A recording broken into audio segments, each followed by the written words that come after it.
Welcome back to another episode. We've got the young birds up in the trap here. One of the little Vanderbilts looking pretty good.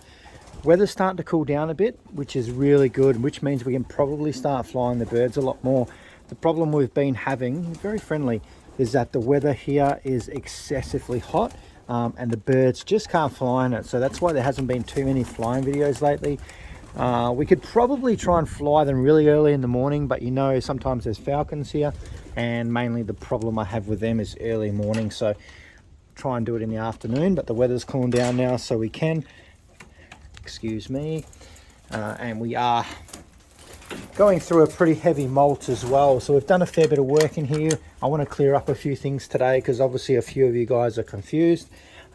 It's probably more so that I don't articulate things as best as I can. So we do have a few birds in here. All the young birds are over on this side at the moment, just out here enjoying the nice breeze. That's one of the Vanderbilts as well. He's pretty friendly, and they're all looking good. Some of these are molting, some haven't yet. These guys won't be tossed just yet. We are going to start tossing these ones very soon. We've probably got about 5 weeks and we'll start tossing them. They should be over the molt by now. Most of them are starting to go through it. We'll have a look over here. But we do have a fair bit to get through today as well. So I will enlighten you all on that, and I'll answer your questions if you do put some down below. But these guys looking pretty good. Most of these ones are all older. We have bred some of these this year.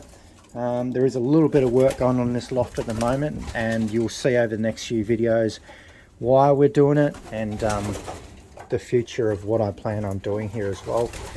It is a little bit, I haven't gave it a clean out today, so I need to get in there. So these two sections here, those perches are going to go out of there shortly. I've just got them sitting in there to give them a little extra space. These two sections will stay like this. There's 30 perches here, 30 perches there, and we're still doing a bit of work in here. I know a lot of people saying I keep changing my mind all the time. I'm not changing my mind, I'm just bringing my plans forward a year.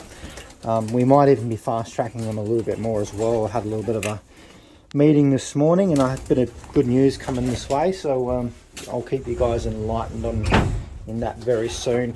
So we've got the 12 boxes in here. If you have been paying attention, basically you will know that there is a whole bunch of babies in here that I have bred for stock. We will fly them around the loft. I don't really want too many prisoners. So a lot of the ones we've bred here for stock are off my family of birds that I'm working on. And there'll be quite a few of them. So they will be all allocated boxes. So we will be able to fly them. We can race them as well. It's not too much of a problem. So what I have done as well, I've been pretty busy actually. I've closed off this section here. At the moment, I've just put wire on there. I put a little bit of framing around there as well. What I'm looking at doing is I might put a couple of strips of wood down there so the birds aren't landing up on this. I do want to keep this loft reasonably open. I want the breeze coming through. Heat is always the biggest issue for me here. So I wouldn't mind putting a row of perches down there. Kind of similar to this, but maybe like some V perches. We can put them down there and the birds can sit on that side. We might even put them on the back side as well, so both sides of this, and that's going to try and stop those birds as well, sort of, you know, coming up to the wire like this, which is what we definitely need to do. It hasn't really started damaging their feathers, but I just don't want that happening. Now, this is pretty good as well. We could even mount some perches here. I wouldn't mind putting one at this level, one at this level, and one at this level as well, so they can come in and out. The cocks always like to jump around and show off and carry on. So these boxes do serve two purposes. I do want the capacity to breed a lot of birds. I am going to do a lot of one loft racing. It's going to happen a lot sooner than I thought. I do have a new job that I'm starting in on Monday, and I am unsure on the hours of that as well, because yeah, racing takes time, and if I'm working on the weekend again, it's really limiting the amount I can race. So yeah, I'll go into it over the next few videos, keep you guys sort of really in the loop. So I'm kind of a bit up in the air a bit. I'm still going to race this year, but I just can't commit to races until I get my new roster, because I do overtime call outs and all that kind of stuff too, which yeah, with a set roster makes it a bit hard to sort of do all the races. So we might just jump in whenever we can. They're all looking very curious. They want to come in here. Some of these can. I know that little hen can. I've bred her to be a breeder later on this year. maybe the one, no, not the one beside her. We're going to fly that one. That's got a special ring on it. So I've got a little bit more work to do in here. I want to make sure that I can lock every single one of these boxes off. So I'm thinking about getting a wire front that sits in here with a little groove, so the wire sits in there, and then we just get some little knobs and turn it so the front is fixed with a little door on it, similar to what we've got on the other side, but not one we've got to screw into there. So we can lock all the pairs up, so we can set down 12 pairs at once, and then we can just pump out 24 babies in one go. And then what we can do is we can pick through what we want from the one lot for the one loft races, enter them in there, and then whatever's left over we can move into these sections over the back here, and we can fly them locally. I'm not going to hold on to too many older birds. I'm really focusing on young birds. The Australian racing season is, and all that kind of stuff, is totally different from what I see in the Europe side, so you'll probably notice that, but we'll get to that as we get along. But the main thing is getting all these boxes set up, and also getting perches on this side and that side. I still may close this back off again, I'm not sure. I do like this open space, but we'll just see how we go. I could put a sliding door there, but I'm enjoying this sort of open space. It's going to be easy for me. That's why I haven't put boxes down the bottom here, because I want to be able to clean in there. If we do bring young birds here, I want to be able to put them on the ground, wean them out, or the parents can come down and feed them, and they can sort of, you know, we build a little box for them and they can hide in there. We can slowly wean them out, but yeah, it's all building rubble in here. So there is a lot in the works. It's unfortunately, work itself seems to take up a lot of time and makes this sport very difficult, especially for the younger generations like me. I'm planning on setting a second level in here. That's why I've made this so big, so that we can do 2 rounds at once. I don't want to swap pairs too much this year, because this season later on, because it really is time consuming. So I'm looking at putting in a second level here.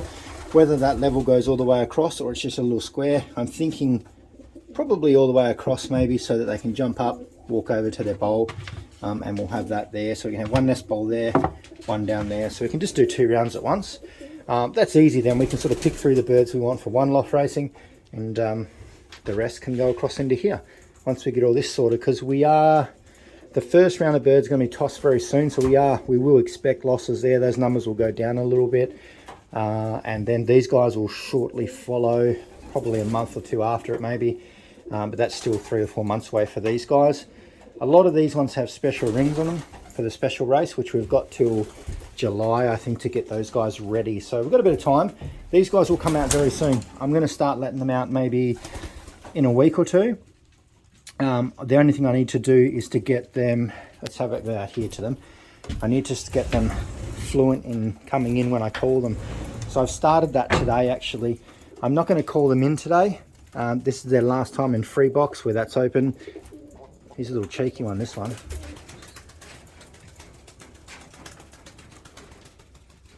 Oh, he's having a bit of a peck. Anyway, that's what I call free. They come in and out as they want. They get used to it.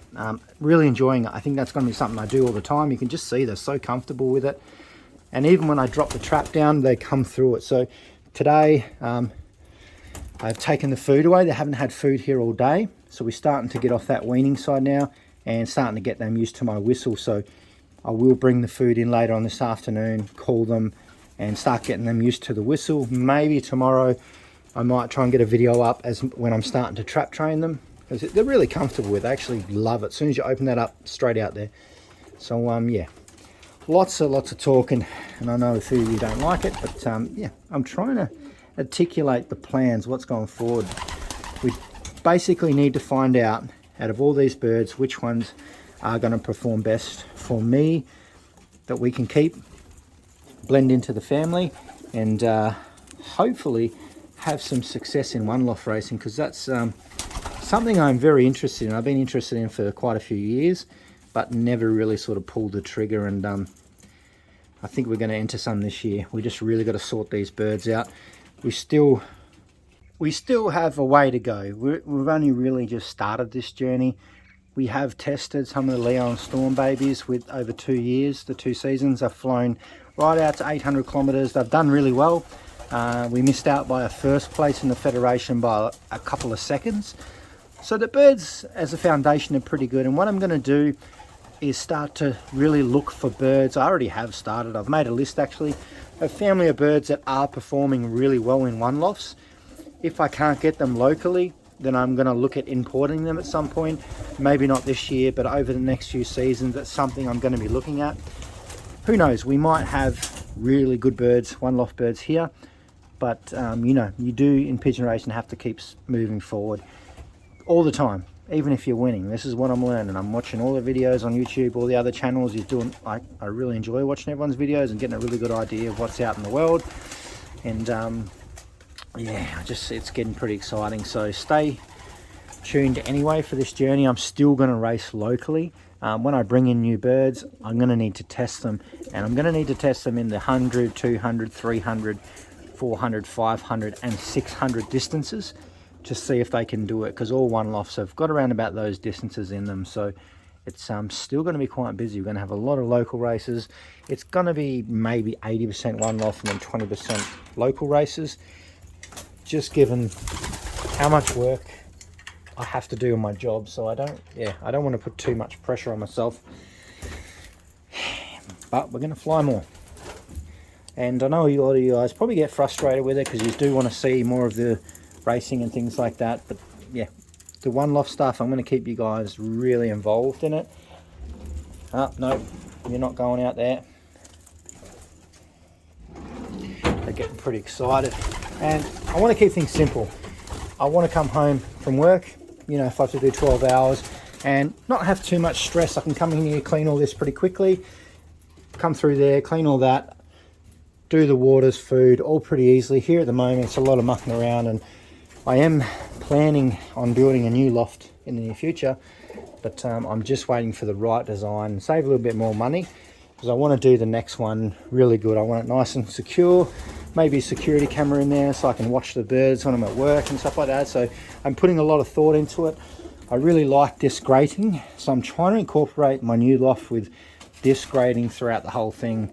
I just really enjoy it. I think it's fantastic. You can see how clean it is, and the birds are always here. Like, I'm looking at all these little things. The amount of airflow that comes through there is absolutely amazing.